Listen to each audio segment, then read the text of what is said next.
Saludo al colega Carlos Sandoval, experto en la agenda bilateral México-Estados Unidos, y desde la toma de protesta, con un gran afecto a Carlos Sandoval, de vuelta aquí en su casa informativa. Preguntarte, Carlos, muy buenas tardes, en nombre de la audiencia de ABC Radio 760 del Cuadrante, acerca de cómo observas los gestos, dirección, el nuevo secretario de Estado, el nombramiento de Roberta Jacobson como SAR fronteriza, en fin, todos los elementos que integran esta agenda bilateral que para Washington y México son de alta prioridad. Muy buenas tardes, Carlos. Adelante en la Casa Común ABC Radio 760. Muy buenas tardes, querido Federico, qué gusto saludarte y saludo al mejor auditorio de la radio, al de Radio ABC, como por ahí decía con una expresión elegante nuestro querido amigo Eduardo Andrade. Me da mucho gusto saludarte, Federico, y te pido seas tan amable de transmitirle un saludo afectuoso a los licenciados Francisco Torrescano y Juan Carlos Flores Aquino, importantes directivos de esta empresa y por supuesto de la cadena de 23 estaciones de Radio ABC. Pues sí, tienes toda la razón, mi querido Federico, estamos empezando una nueva etapa en la relación México-Estados Unidos a partir de la asunción del presidente Biden, quien apenas hace unos días, el 20 de enero, asumió la presidencia de ese importante país. Y respecto a la nominación de Roberta Jacobson, quien fue embajadora de México aquí en Estados Unidos, lo dejo para el final para darte antes un preámbulo. Me preguntan todos los amigos, oye, ¿cómo le va a ir a México con Estados Unidos y con Biden? Como si dependiera únicamente de Biden, ¿no? Y en una relación de dos, el éxito o el fracaso depende no solo de una de las partes, sino de las dos. Y en gran medida el éxito de la relación dependerá de la habilidad diplomática que muestre México. Y debemos recordar que por mandato del artículo 89 de la Constitución le corresponde a nuestro presidente dirigir la política exterior y celebrar tratados internacionales. Aún es temprano para afirmar una postura, sin embargo, veo señales preocupantes por parte de nuestro gobierno y me voy a referir a dos puntos particulares, al tema ambiental y al tema eléctrico. El tema ambiental, por un lado, el presidente Biden en su primer día de mandato firmó una carta para que Estados Unidos se vuelva a unir a los acuerdos climáticos de París, revirtiendo así la decisión de su antecesor Trump, quien decidió sacar a su país de esa organización global. El Acuerdo de París, como tú sabes, mi querido Federico, tú como un experto de cosas globales, establece para los gobiernos firmantes obligaciones y acciones para frenar el calentamiento global, apostando por energías limpias, la solar y eólica, fundamentalmente, y para dejar de usar paulatinamente combustibles fósiles.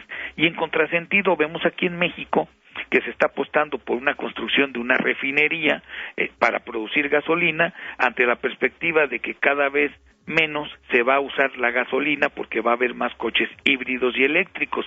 Y ya ni decirle la deforestación que está ocurriendo entre la selva mexicana, que han señalado grupos ambientalistas mexicanos y extranjeros, derivado del Tren Maya. Entonces yo creo que ahí ese punto ambiental va a ser un punto de desencuentro, ojalá me equivoque yo. Y el segundo es el tema eléctrico, porque el Tratado de Libre Comercio actualizado, denominado TEMEC, que viene a ser un refrendo del Tratado de Libre Comercio que firmó el presidente Carlos Salinas el 1 de enero del 94, actualizado a las tecnologías de la información, porque finalmente ya tiene casi 30 años ese tratado, pues tiene cláusulas importantes del tema eléctrico. Entonces anuncian una nueva ley donde precisamente le da el traste a esos acuerdos que son parte de un tratado internacional.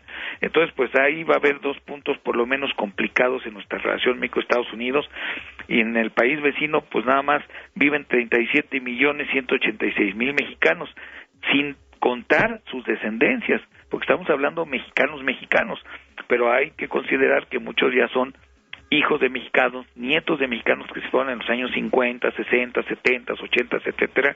Entonces, estamos hablando ya de un total de 57 millones de hispanos, que viene siendo el 20% de la población. Y el nombramiento de Roberta Jacobson, que yo tengo la mejor impresión de ella fue la embajadora de Estados Unidos en México por parte del gobierno Obama, estuvo en las instalaciones de Organización Editorial Mexicana, una mujer interesante, conocedora de los problemas de la región. Ella estuvo antes en Perú, también estuvo aquí en México como embajadora, y me parece que están poniendo a una persona conocedora del problema migratorio, porque yo siempre he pensado que todas las personas o los países o las organizaciones siempre vamos a tener problemas. El tema es ¿qué nos caracteriza como una persona o como una sociedad? ¿Los problemas o el cómo los vamos a resolver? Y a mí me parece un buen gesto de los Estados Unidos que hayan puesto en un puesto clave en esta posición que mencionas tú como zar de las fronteras a una persona que tiene pues aprecio por México, pero sobre todo conocimiento del tema. Y es cierto lo que comentas, Carlos, como un apunte final.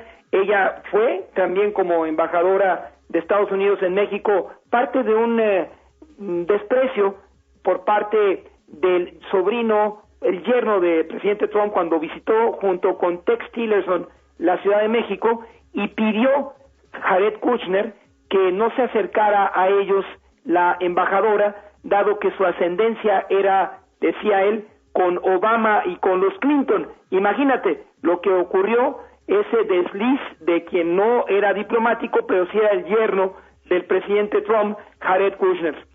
Yo creo que para México algo bueno es que el presidente Trump no se haya reelegido. Si ha habido un presidente discriminador de nuestra gente, ha sido él, ¿eh?